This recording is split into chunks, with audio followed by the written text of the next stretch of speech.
welding. Hindi matapos-tapos. Dahil tinatagalan. Nag-iisa nga pala yan.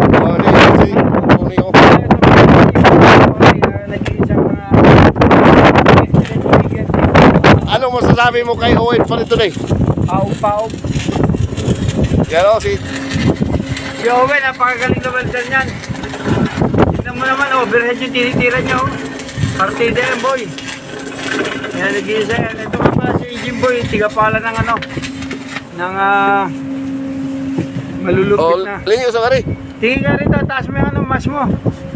Tingin. Dali. Utang na patagal Yan, kayo. yan. Ganun din eh. Okay, yan.